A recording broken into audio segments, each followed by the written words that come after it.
How's it going, everybody? This is Acorn Esports. I'm your host, Faraz Aleem. I'm with Michael Cannon, and as promised, we brought out someone from Reddit, Joe Proud, and we're gonna break down and talk Dr. about Proud. Dr. Proud, and we're gonna talk about the ALGS playoffs, our thoughts on it, and let's do a little introduction around the room before we start. I think everybody knows me, so let's skip it to Yeah, Skip. Yeah. yeah, let's skip it to For the Joe. more important people, yeah. Let's skip it to Joe, and then Michael, you can close us up. Yeah, so I'm Joe, Dr. Proud. I've been playing since day two, I think. Was a bit late, but been playing since day two. Been following the pro scene since early this year, and really excited to be on the show. Awesome. We're Nice. excited to have you, Michael. You guys know me, COO, acornesports.com. I apologize for the hat. COVID got the better of me. I know everybody wants, they come for the face, they stay for the facts. You know, you know what it is. I'm Yeah. ready to get started. All right. So I guess best place to start would be our champions, Complexity. Freaking, they had an amazing autumn circuit, like the playoffs, except for I think like the third split, and you know they were number two on a lot of people's list, number one on a lot of people's lists, and they showed up, and let's get into it. I know, Dr. Proud, you had a few notes on Complexity winning. Yeah, I think, and actually this was something that got thrown on around a little bit yesterday. There was a post on Reddit. People were talking about kind of just Complexity's success Shout in out general. But I think shout out to Reddit. I think the biggest moment really was bringing iShiny on. They had been doing really well. I remember in the summer they sort of had the Complexity curse where they'd always win game one and then they just couldn't put it together after that. Um, I think maybe happened like two or three times, but I think bringing on iShiny really made a huge difference for them. Um, I think that he really kind of rounded out the team and gave them a lot more consistency, and they're really starting to, I think, just now even hit their stride and really get more and more successful.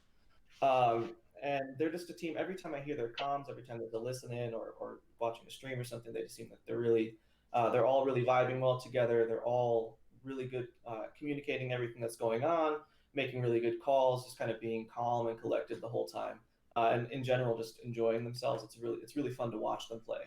Um, and I think my last point for them is that really the generally speaking the best teams sort of set the meta, and they were running Bloodhound long before anyone else was, and I think that really kind of set up what we see now with the Wraith Gibby Bloodhound meta, and I think that them sort of creating that and having everyone else fall in line really kind of puts them at the top for me, even outside of their obvious their recent victory. Definitely want to give a shout out to iShiny. He showed us some love.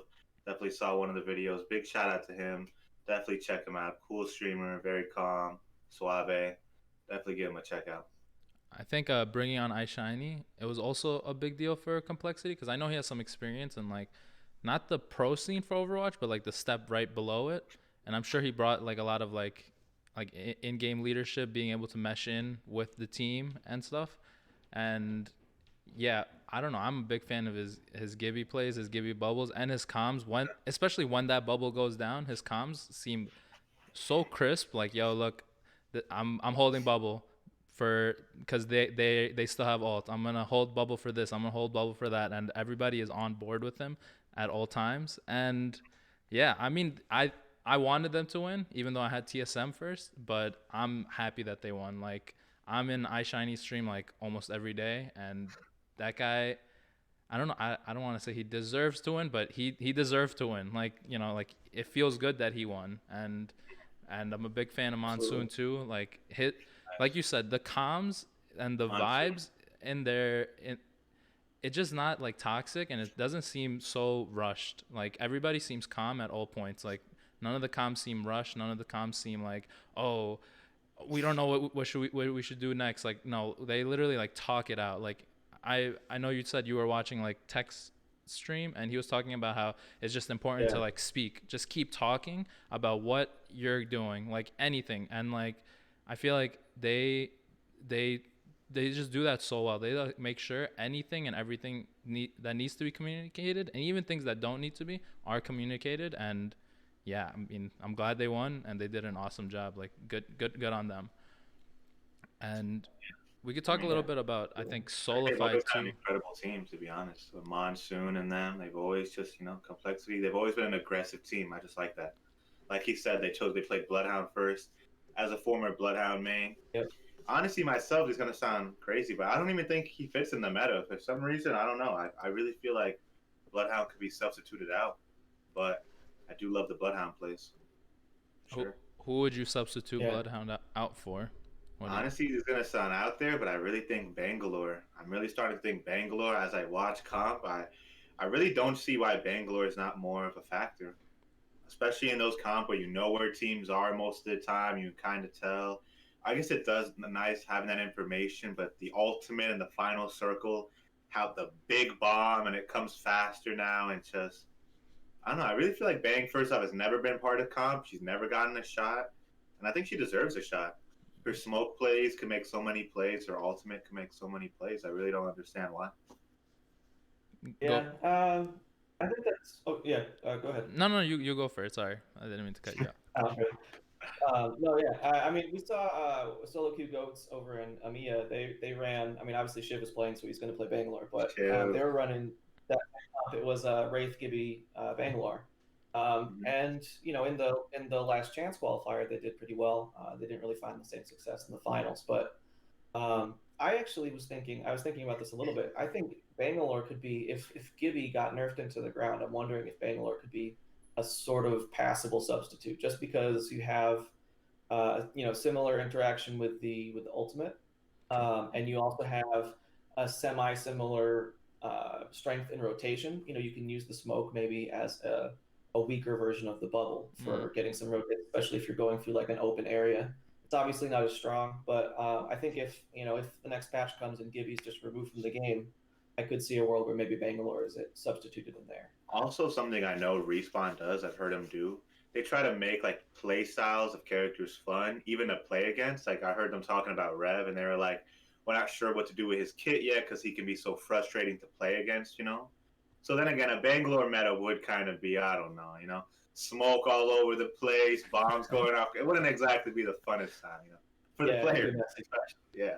I feel like if Olympus ever comes to the pro scene, Bangalore will be more viable because of those, like, if those circles ending on open areas, like, you know how there's so much open space in Olympus, like just being able to cover so much space with your alt and like forcing teams to like move out of like the little covers in the rocks and stuff.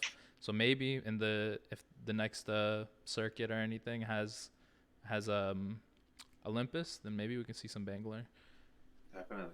You guys want to talk a little bit about? I think maybe we should talk a little bit about Solified and TSM because they're our top three. All right. I know yeah. Michael's a big fan of Solified. Come on. You don't even got to tell me twice. My only inspiration to keep playing controller, honestly. There you go. I don't want to say I told you so. Everybody go check out my last video so you could, obviously see that I said so exactly. You did, right? I think Solified could easily win the tournament, I said. I think I said they would place top 3. I'll settle for top 2, honestly. I watched Solified playing, the controller boys. They put on for all the controller boys out there. I'm part of them. But, I mean, they are just so lethal in gunfights. When I watch them play, the aim assist doesn't, gunfight. the aim assist helps. Yeah, the aim assist. Yeah, right. It's the trigger stops. I mean, I love watching them play just to know that they're on a controller, and we all heard the debates, like, you're not good enough on controller, it's holding you back, this isn't that. They play second in the most competitive tournament. I mean, they came to play. Every gunfight they get in, I feel like they could win. When I watch their team, I just feel like it's honestly just every couple of games they make one tiny mistake, and one of them die, and then they can't win the game, and it frustrates me so much, honestly. Yeah, actually, that was going to be sort of my comment. I mean, I told you I'm looking at all the things happening around the last game and the Gibby ult bug with TSM and all those things. But actually, I ended up watching a lot of Solified's perspective. I was watching. I think it's Designful. He's got his clip still up. And so I was kind of following his perspective, and they really kind of they a little bit they threw, and they knew it going into I think it was zone think it was zone 4 close. They had the height on the tracks looking over basically where the final circle was going to be, and Yeah. they decided to ape this team that had dropped down. I think it was bottom 20, had taken one of the blue trucks underneath them, and Yeah. they went straight into them. They lost two, and it was just gentrifying left. And at that point, they couldn't have won. But it kind of raises, for me at least, it would be really interesting if we had complexity and solidified with the full 3-man, and then also if all the things happened with TSM that people were talking about, you would have had a final ring with complexity, TSM, and solidified all fighting for the tournament win in the last moments of the game. That would have been really cool. That would have been That's amazing. been incredible. I Yeah, I missed that specific play, but I'll tell you one thing. I remember I was watching Resulta's stream. First off, shout out to him. I think he's one of the best players. They were talking a lot about how they wanted to, the format now, how it has to work with the match point. We'll get into that later. But they came into it, and I remember before the last game started, after they made like match point and all that, they're like, listen, we don't want third, we don't want fifth, we don't want sixth. They were talking amongst each other like, we want, they say, play for second. You can even go to this stream, like, play for second. Don't just play campy and try to play for the dub to win it all. And second place got like, I think it was like $22,000. And sometimes, especially with this new format, the pressure it puts on you, like look at NRG. They started so well and then they drop off because the format so much. And you see the pressure sometimes in their eyes. The money plays a factor, everything plays a factor. Like you really want to secure a position. You think maybe that might have influenced their decision to get the KP instead of just trying to stay alive towards the end. So it's a coin flip sometimes of those decisions, but that's why we leave it to the pros. I feel like that play, they like you said, they knew they messed up. Like I think two of them on the well, I forget who's who, but like one of them was like, "Oh, but I cracked the wraith. Like we needed to ape them," and then the other two were like, oh, we shouldn't have gone down," because they also had their portal set up to make it into the circle. If they just waited and they took the portal when the circle was coming in, I feel like they them and complexity probably would have a 50-50 like coin flip to take that game, like instead of yeah. like complexity taking it. And yeah, you guys want to talk about TSM and that bug since it came up? Who underrated? Who the T? What does it stand for? Team what? The-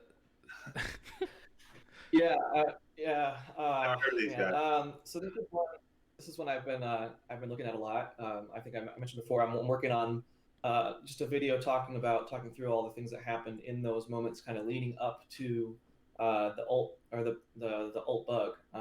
If you're not familiar with it, basically Reps threw his ult onto the bridge as I think it was uh, RKT as Rice Krispies yeah, was trying to cross over and get into the ring, and the ult didn't go off, so they had to bubble first. RKT was able to push into them with the caustic, and they had the fight. Both teams ended up going down. So some people say basically it didn't matter because both teams died anyway. Some people say, well, if they got their ult off, then they definitely would have cleaned that fight up quickly. There's a lot of really interesting points because the place where the fight ultimately ended was in zone. So if TSM was able to take that fight and clean up really quickly, they probably could have found some cover, healed up, and tried to push into Zero Tricky. But I'm really wondering because looking around, you had all sorts of stuff happening on the West Point with Solified, bottom 20. Liquid was in there, Rogue was in there. Complexity was kind of peppering them from the train cars over in Train Yard, and then you had Zara Tricky holding on to the bins there, and they were also kind of throwing things in. So there was a lot happening in that moment. I think TSM would have really had their work cut out to win that fight, also take Zara Tricky's team down, and then finally push in and take out Complexity and or Solifide, as the case may be. But I think it would have been possible, but I think it would have been really hard for them to push through, especially given kind of the speed at which everything was happening. true. Yeah, I mean, if they had been able to push through, we can like, and they somehow came back to full shield, they'd be kind of like in Zeratricky's position, right? They'd be getting shot at from the side by Solified, the last person remaining, Right. and then from the front by Complexity. So, I mean, it still feels very unfair though, and like I don't know what rules could come up for ALGS, but like in basketball and stuff, or like in football, you can like some after some time, plays are under review and stuff. So like I don't know if they should like incorporate something like that. Like if I don't know if it's big enough to like let go or like reset the whole game, but it just feels unfair for something that ridiculous to happen, and there not to be some kind of repercussion. Like, yo, we messed up. Like we're gonna in league you can like what's it called, chrono break, and like come back to the exact moment of the game. I don't know, or like a game pause, something I feel like should happen, especially when it's like match point, the last game of the series. I don't know. Those are just my thoughts on it. I don't know what Respawn can do or is willing to do to improve the I tournament. personally will have to disagree. I understand, the Respawn devs are working hard enough. Everybody has difficulties. That bridge does bug out, I've heard. Apparently, the canister has to fall down to, like, the bottom of the map entirely, and then it did go off. But I don't think in Apex it's one of those games where you can really stop the game and completely come back and fix it and put teams in there. And even watching the TSM stream, a point I wanted to bring up in general, while you guys were talking, was they were doing so bad to start off, just about the format. And True. it's going to sound like even more, of course, how much more love can this one team get? But how much more dangerous could this team be? I mean, we watched those first 3-4 games. I mean, Snipedown literally was screaming. I've never seen Snipedown get so angry. He like punched his desk. He said the words, "I'm gonna freak out." He screamed it at like the top of his lungs. However loud Snipe can get in general. I mean, they were doing so bad. They played as bad as I've ever seen TSM play. They were like 18th. I turned off their stream. I'm like, I can't even watch them anymore. Like, this is not what I expected. In 3 games, they turn it around in a position to win the game and the pressure of the bug. I mean, I think it's just an indictment on just how dangerous this team is. I mean, you play your absolute worst competitive play, and then you still end up placing third in the tournament. I mean, TSM is just dangerous. Doctor Strange looks like his screen went green here. So technical difficulties. Yeah, you're frozen, Dr. Proud. Frozen. Yeah, the video is frozen. He's agreeing with my point with the green. Yeah, you're good. Okay, I just turned it off and on again. He's back. There you go. Like TSM was. You see? There you go. Wow, great segue. Yeah, right. But I don't know. That's what really impressed me about TSM. Of course, more love to them, but the fact that they clawed their way back was really just. I couldn't believe it was possible, and I don't know. And watching that fight again, I do think TSM dies. If you watch Snipedown even go around that corner, if you rewatch the clip, like he's getting G7 scouted. I don't think they survive. Of course, it's TSM, so you're talking about master level players, so there's always a chance, but I don't think TSM wins that fight either. Yeah. I think the only way they would have been okay was if they had clean wiped RKT without losing anyone. Because even if they lost reps, for example, they would be totally screwed. They'd have no bubble. They would be, they'd be totally open to anyone else trying to pick them off. And getting the revives off and getting everything done would have been really hard. So I think that that's kind of it would have. That's why I say that like they really would have had their work cut out for them trying to get True. back in. But yeah, I think that in general with bugs and things like that, it's just really unfortunate. And to your point, like TSM showing how dangerous they are. I remember they did something similar in summer finals. They had started off, I think they were running with Watson instead of the Gibby, and about 3 or 4 games in, they just said, "Forget it, we're just going to switch and play Gibby." And reps had not really played Gibby up until that point, and they went and I think they had like a couple really good pop off games, and it was just a little bit too late. So it's kind of interesting. It seems like that's their style. They'll start a little bit slow in these tournaments, and that's really not for match point, at least from my opinion. That's not the way you want to go. But um, for a lot of the other formats, it's obviously been working out really well for them. True. Mm-hmm. All right. You guys want to talk about our favorite plays? Does anybody have any like favorite plays from the tournament, from the circuit in general?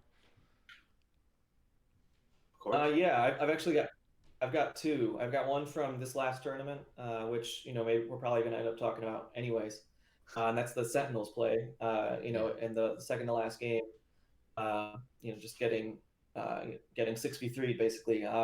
I thought that was just a really interesting moment that brings up a lot of questions about the format, because my first thought was, well, if it's a regular point-based format and the teams are kind of close to each other anyway, wouldn't they still do something similar to try to bring down the team that's out in front? But both of those teams were well out of contention.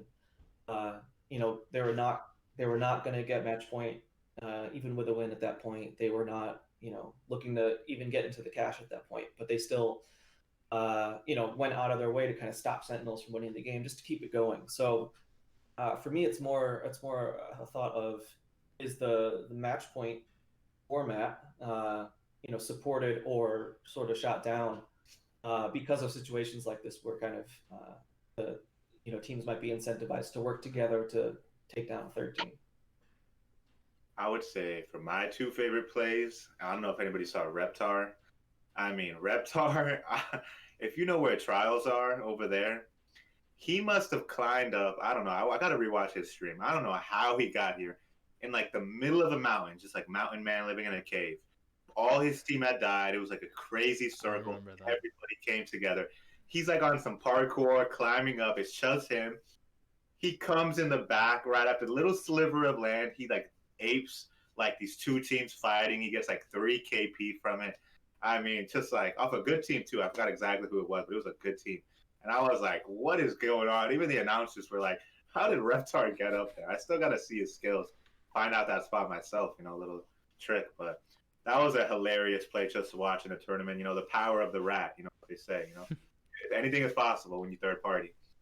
All right. Also, I would say my other favorite play by far was, I don't know if anybody saw Monsoon. It was inside that building. I think it was first or second game. They went inside of a tight room, circle right behind them. They got pushed by 2 teams. There were like 5 dead boxes. Monsoon, this is what I always tell you too for us. Please try and know. Play my shield. When you go down, pull out your Mastiff, play my shield. He landed every single Mastiff shot on an entire pro team. I mean, he 2-pumped every single one of them. Monsoon, you're insane. And he dropped all of them. He downed all of them. Nobody got thirst on their team. Like, it was truly an incredible play of pure skill. Like, just cracked is the definition, honestly. You gotta check out that play. I think he knows. Dr. Pride definitely saw that. Oh yeah, I remember that one. That was a good That one. was insane, Monsoon. You're cracked. All right. My play was a Sentinel play, so I guess we can like move into what we were going to talk about, and like how, as you were saying, like the incentives teams have to like team up. I don't know. That was my favorite play just because I saw them like looking at each other from the door, the 2 other teams, and I feel like there was a moment when they were like, "Wait a second, you're not our enemy. They are," and they ran upstairs, and I was just like, "Yo, this is Yeah, too funny." And and I think. Oh, go ahead. Go ahead. I don't know. I enjoyed that. I enjoyed that. If you're at match point, I feel like it should be even harder to win. Like I mean, it might not sound fair, but it should be even harder to win. Like it should be hard to like close out the game. So I don't know. I feel like Sentinels won. They weren't like aware that the other teams knew that they were at match point. It seemed like they were caught off guard. These guys they teleported up and they climbed up. Like I feel like they should have been more ready. Like to I think 2 of them had Mastiffs. Like they should have been ready to like start pumping people. And I get it. It's a high pressure situation. Like you're not gonna be at like 100% all the time, but it seems like they were taken off guard. And if they were more thinking about like this is gonna happen, we need to be ready to like take on 2 teams, they might have been able to take the win.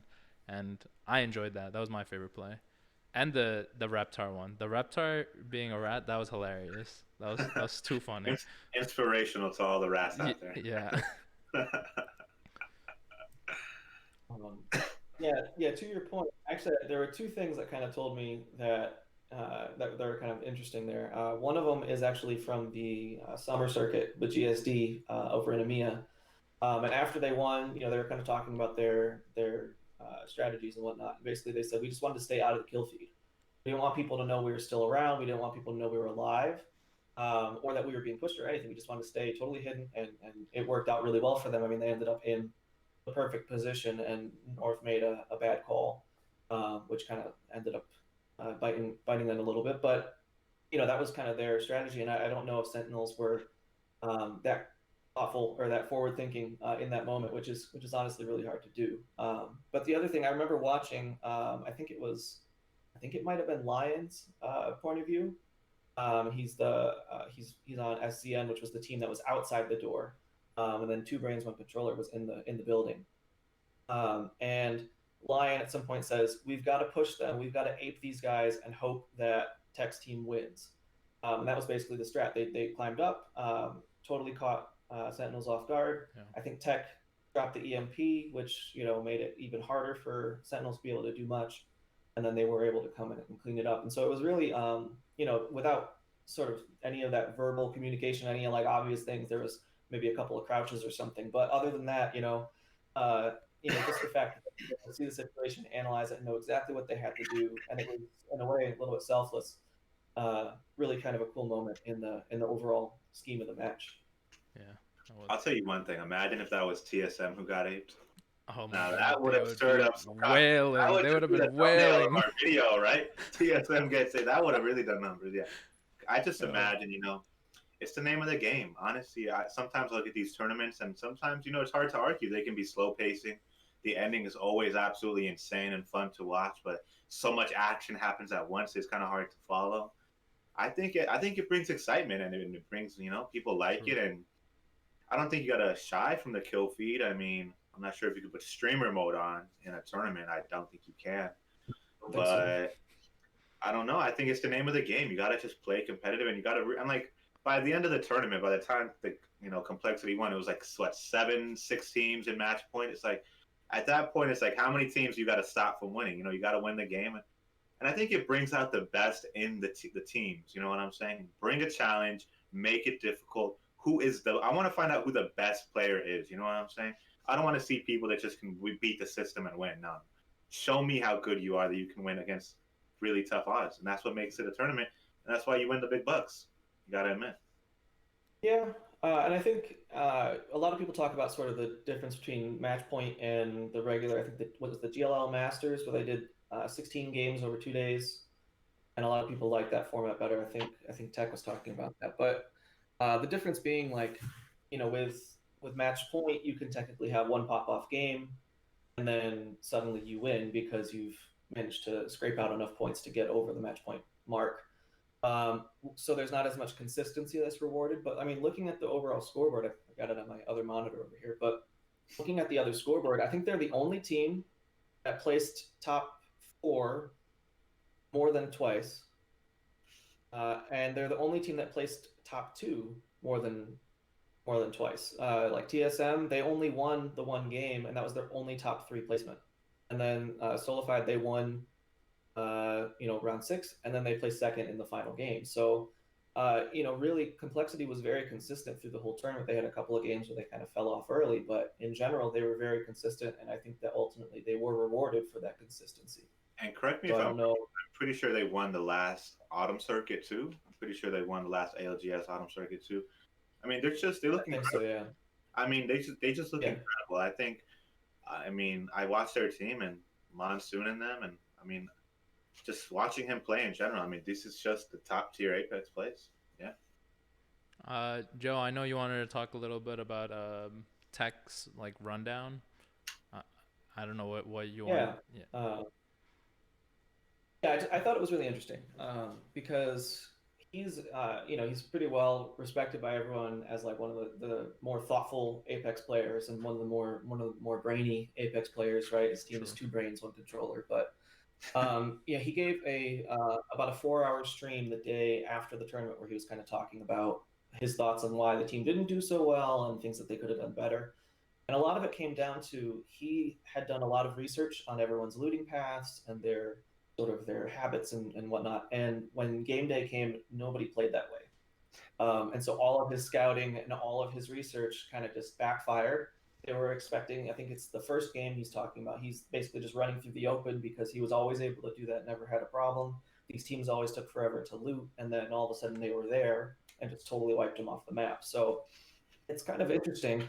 I don't know how many people are doing analyst roles in Apex, but I know there's at least one or two other people who are out doing that stuff for the teams, and those teams aren't necessarily like I know NRG has an analyst, and they aren't. They also are kind of struggling to keep up in the very top of play. Yeah. So I'm wondering like how if it's that the analysis is not as helpful as it should be in a BR, or if it's just that maybe there hasn't been enough application of the analysis in the game itself, or maybe some combination of the two. I think that's maybe an interesting thing to be looking at kind of going forward. I think I think definitely with RNG, you can never really know. In a BR, what you land on, what you're gonna get, you know. I really got to understand his research better. I know he talked about how to loot and all that, but I do like the effort he's making, and it should really be a key for all key teams, especially our future esports team going forward. How you want to attack and how you want to like any athlete, you got to have a game plan. But I don't know. I think sometimes and maybe the research. I think there could be better research done. If it didn't work the first time, I think there's definitely a solution. Definitely. I feel like if they make the circles more predictable, then it'll be more consistent, like analysis and stuff. Because in the video, I don't know if you remember this part, he was talking about like wanting to go into a building that TSM usually takes the building next to it. But when they pulled up, there was already a team in there that never ever takes that building. And he was like, my whole game plan was out the window. Now we have to take the building that TSM usually took. And, he ha- I guess that's what makes great teams, right? They have to like make those split decisions. Adaptability. Yeah, like you can come in with a game plan, but be ready to like have a wrench thrown in it, like, and be ready to like make that split decision. But I feel like maybe if there was at least the circle was more predictable, maybe there would be more role for an analyst, like more of a reason to have an analyst. But right, I feel like there won't be much need for an analyst. Like maybe like some type of coach to like keep everybody like calm, keep the mentals relaxed. But I feel like the players have to be their own analysts and like come up with their own plans and stuff. And like I don't know, maybe not. I'm not too sure. Maybe in the future I'll have more thoughts on this. Yeah, And I'm not trying to put pressure on Tex, but the IGL is the most important thing on the team. Look at NRG; they're breaking up because of it. They can barely solve their IGL, role specifically. It's the most important role. You need that one person. I mean, everybody has input, but that one person's role, they know what it is. They got to lead the team to victory, and if it's not working out, you got to adjust your strategy. You can't just accept defeat and be like, oh, well, I guess my research is trash. You got to learn from it. There has to be some positives and try and rebound, honestly. But this goes to show why the IGL is the hardest role in Apex, and most people don't even know about the IGL, the in-game leader.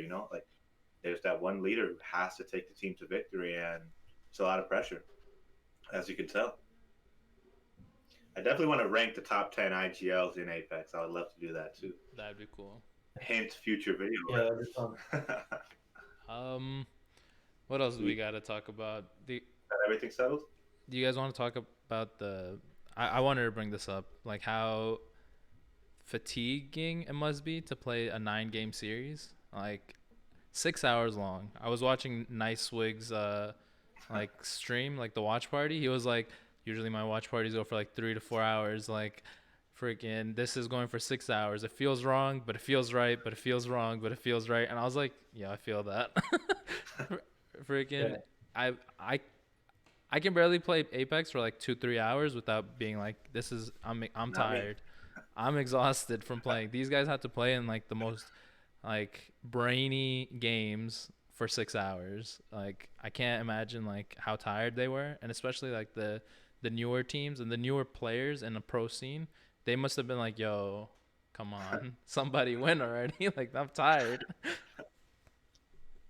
Yeah, yeah. It's kind of like it reminds me of like the Daytona 500. I don't do NASCAR or anything like that, but if you think about what those guys are doing, they're driving in a car, they're going up to like what 200 miles an hour or something like that, and they're just going in circles for 500 miles, and that it sounds like, oh, you just drive in circles and you can turn left, so you'll be fine. But there's so much more going on, and I think it's kind of the same thing here. It's like, oh, you're just playing a video game, like you'll be fine. But Yeah. there's so much more happening.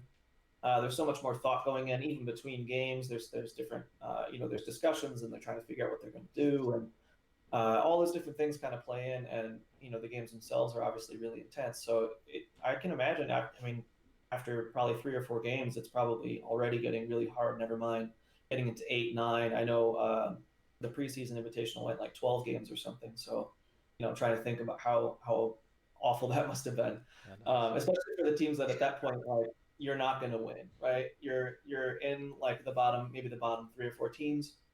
You're not looking at getting into match point anytime soon, and you're just kind of waiting for someone else to drop the hammer and end it. And it's just kind of, it's going to be especially hard, not just mentally, but also sort of emotionally at that point also. You gotta, after that third game, crank the Jew fuel, get really, get going. You gotta come on, you gotta get that boost going. I would say one thing, I definitely feel the pain, especially with time zones. I know players are in different time zones. That must be difficult. I'm not trying to, make any excuses for them, though. I will say, though, when you do die early in the game, when you got to watch the end of the game, and then there's like downtime between games. I remember there's like one 15-minute break, I know for sure, after I think like the 5th game mandatory. There is a lot more downtime than I thought. I guess the intensity of you like really surviving and playing in those long games, yeah. But I like that there's a good amount of downtime. You could use the bathroom, all that. You could really take your breaks. Definitely the 6 hours must be brutal and all that, but they have time to eat, take a break, even let some steam off, kind of relax a little bit. So no excuses, but they have some time to, it's not just like the complete like 7 hours later, like the fingers are falling off. I mean, they have a moment to relax. Freaking take this with a grain of salt, but I remember I was listening to Joe Rogan's podcast, and he was like, somebody on one of his guests was like, you burn the same amount of calories playing chess for 12 hours as you do like practicing tennis for an hour. So like, I can only imagine like playing 6 hours of a video game. You must be burning something, right? I don't know where you got that science from, but Joe Rogan, bro, official science I don't podcast. support this statement. I want to be here in my angle. No, I disagree. Right, take it with like a clump of salt. Are they playing Wii tennis? They're just sitting there on the couch like this. Like, I don't understand. Are they moving? All right. I think we should wrap this up. Joe, you're frozen. Hello? Oh, interesting point. Huh? Oh, he's there. Can you hear us? All right. Yeah, I can hear you. Yeah. Okay, I can hear you too. Do you guys have any more points you guys want to make, or should we wrap this up? I think I'm good for now. I just want to give a shout out to iShiny. Thank you for the love. I think it was a great video. We have more videos coming. Thank you all for the support. We're going to try and pump them out faster too, especially like right after a tournament. It'll definitely be out the day after, the night after at the latest. So definitely keep an eye out. Joe, maybe you should give your YouTube channel a plug. Yeah, I mean everything's under Dr. Proud Gaming. I'll throw them out there. Put them up on Reddit or wherever they might be. First video is actually coming out pretty soon. It's going to be talking about a lot of the stuff surrounding the closing, the Ring 4 closing in the last game, and all the stuff that was happening there. There's a lot of cool moments and a lot of really interesting decisions. So looking forward to having that come out, and really enjoyed being on the show. Nice. Thank you. All right. Thank you to you both. And I'm Faraz Aleem. This is Acorn Esports, and we're signing off. Bye-bye. Acorn, baby.